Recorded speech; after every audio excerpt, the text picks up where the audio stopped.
Filipino Taekwondo legend and former Congressman Monsur Del Rosario is eyeing a Senate seat in the 2022 elections. And he joins us now live here on New Day. Good morning, Monsur. Thank you for joining us. Good morning, Ria. Good morning to all your televiewers. This is really so early. I hope my mind's working right now, but it's nice to be invited to your at least your portion of the show. Right. Welcome to our world, as they say. Okay. Now, you've worn a lot of hats before coming to this. You're a bemedaled athlete, an Olympian, an actor, a seasoned public servant, because you were counselor and congressman of Makati. What now inspired or pushed you to seek a national post in the Senate? Well, Ria, uh, there's a group of people behind me that I would say probably since 2018, they were already pushing me to try and go for the national seat. And of course, I was very hesitant in 2018 because I said, I wanted to try another term of being in Congress. And then I was unfortunate enough that I didn't make my second run because I opted on running for vice mayor in due respect to the vice president who ran for Congress in 2019. So in this election, I was thinking I would go back to Congress again. But they were very adamant in telling me that sayang daw my national name, my being a national icon, sayang daw my being a living legend. Why don't I try go for a national position? And they brought me around the Philippines, basically more on the Visayas and Mindanao area, and tested me with people in fifth-class municipalities, fourth-class municipalities. And when people recognized me, they said, you're still known, and you have a name, and you have a good track record, and we believe in your integrity and your honor. Why don't you try and give it a shot? You can do so much, and we need fresh faces, new people, new blood, new perspective in the Senate, and people are clamoring for this. And of course, when I get together with my friends in high school, grade school, and college, they always tell me, Mon, why don't you try and go for a national position? And I said I wanted to do maybe one more term in Congress, and they said, no, you're almost 60 years old. You got enough experiences and wisdom, and we need new leaders. So eventually, I guess I got really convinced, and we met with some leaders from different sectors of society, and they were saying that we will support you, we will back you up, just give it a shot. And I said, okay. So I said, eventually, of course, I prayed about it, and I said, well, heck, let's just do it. If it's really what people really want from me to do, so here I am. Right. Now I filed my COC. You're running under the Ping Lacson Tito Soto tandem. We have a plethora of political parties here in the Philippines. What made you decide to join their team in particular? Well, actually, Ria, it was them who approached me. Their group and the people behind them, and the people that were behind me are basically in contact with each other. And they said, Mon, may kakayahan ka, may katapatan, may katapangan, yung mga katangian na hinahanap namin sa isang kandidato. And other groups did not approach me. They eventually approached me after I filed my COC, but I thought I could be a guest candidate like other candidates could be. But apparently, they kind of want me to be exclusive, pledge allegiance to them. And I can't do that because I already gave my word to Senator Ping, Ping Lacson, who's running for president, and Senate President Tito Soto, who's running for vice president. And I thank them for having faith in me even before I filed my COC, that they really wanted me in their slate. All right, can you tell us more about your platform and the advocacies that you'll be pushing for, Mansour? What will be your area of focus if indeed you are elected as senator? Well, I don't know if you know about this, Ria, but when I was in Congress, I was there for 3 years, and I drafted 292 bills and resolution in 3 years. And I made a lot of bills and resolutions that are pending that I want to push forward if I make it to the Senate. And one of my proudest bills is the Telecommuting Act. A lot of people don't know this, but the reason why you can work from home is because of the law and the bill that I passed that has, being used now in the pandemic. And back then, I was thinking of just alleviating the traffic. I did that in my 7th month in office, and it's wonderful that the Filipino people are using it now. But one of the laws or the platforms that I really want to push, if I make it, is to help our frontliners, especially the nurses, stay in the Philippines, give them a better salary, give them better benefits.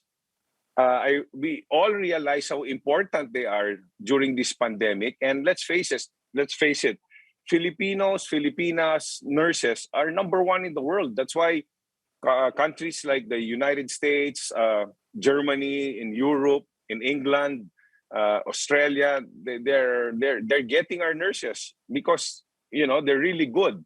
So one thing I want to do is really take care of them, give them a chance to stay in the Philippines. Maybe closer. The gap between them being away and here, maybe I'll make the gap closer for them to stay here, be with their families. That's one. Second is agriculture. I mean, I don't know if people know, but I was born in Manila. I was raised in Negros Occidental. I'm really basically a provinciano, an Ilonggo provinciano, and agriculture was part of my life growing up. And I want to help farmers. I have a law that I made in when I was in Congress, the Irrigation Act. Something I have it here in my papers, but I don't want to go through it. It's I want to help them with their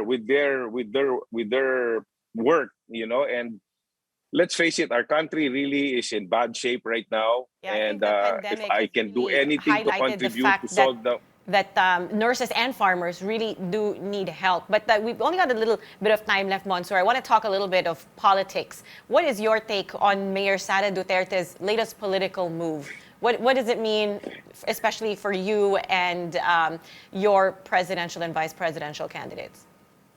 well, Ria, we don't really bother with what other groups do and how they go about with their realigning or their positions, and how they go about with how they want to campaign or what they do, what they say. Basically, if you notice with Senator Ping and Senate President Tito Soto, they just go out there and show what they can give, what they can deliver, and what they have done and what they want to do. And basically, it's the same with me. I really don't want to comment and say anything what these people are doing. I'm just focusing on what I can give, what I can show, what I can offer, and I am an option in case I know I'm going up against senatorial veterans, candidates that have been there, seasoned. I know I'm the underdog. I know I'm the dark horse, but that's fine with me because I've always been the underdog most of my life, and sometimes we fall and sometimes we deliver, Right. and we rise to the challenge. Okay, Mansour, now let's talk about some of today's pressing issues. Really quickly, regarding the COVID response, how would you help manage the health crisis? You already mentioned how you want to help the nurses. Well, I'm not a doctor, okay? I'm not a health expert, definitely, I would really take the experienced health experts, the doctors that know what to do, the persons that are capable and competent to handle this crisis, and consult with them, collaborate with them, and get the best solution to get out of this problem. If I listen to different doctors that I know, I know they have a lot of solutions to the problem, except sometimes I think they're afraid to talk. And maybe with me being in a position that I can voice out for them, Mhm. and then I would voice out for them. But personally, for me, I don't want to say, because like I said, I'm not a doctor. I'm Right. not a health expert. I'm a fitness expert, but not a health expert with what's happening right now with the Okay. pandemic. Now, given the cost of mounting a Senate bid, it is your first national race. How do you plan to fund your campaign, Monsur?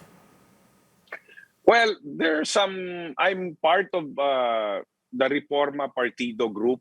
They've been taking care of me. Wherever Senate President Tito Soto goes and Senator Ping Lacson goes, they bring me along. There's certain people who are who are helping me with with T-shirts and tarpaulins, and I'm thankful that they're doing that.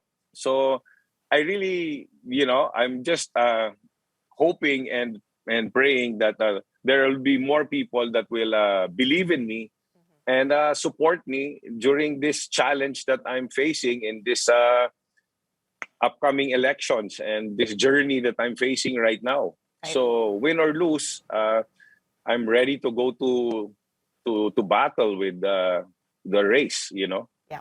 Speaking of going to battle, this next part of our interview is sort of like a lightning round. Okay, we just need a yes or no answer from you. No explanations, simply yes or no. Okay, so I'm going to go through the questions really quickly. Do you favor easier public access to the SALNs of the President, Vice President, and members of Congress? I do. When I was in Congress, my salon was public. Okay, Everybody knew. so that's a Yeah. yes. Do you Yes, support? it's a yes. Yeah. Do you support lifting foreign ownership limits in the Constitution? Yes or no? Again. Do you Sorry, I didn't hear. That's all right. Do you support lifting foreign ownership limits in the Constitution? Yes or no? Lifting. The Sorry, own- Ria, I can't hear you. So That's all right. The ownership limits in the Constitution, foreign ownership limits. yes. Do you favor the reimposition of the death penalty for drug-related crimes? Maybe the drug cartels and the drug importers, not the little ones, not the Okay, so poor that's drug pushers. kind of a yes. Do you favor resuming peace talks with communist rebels? Of course, yes. Should the country be more aggressive in protecting its maritime interests in the West Philippine Sea? Oh yeah, of course, yes.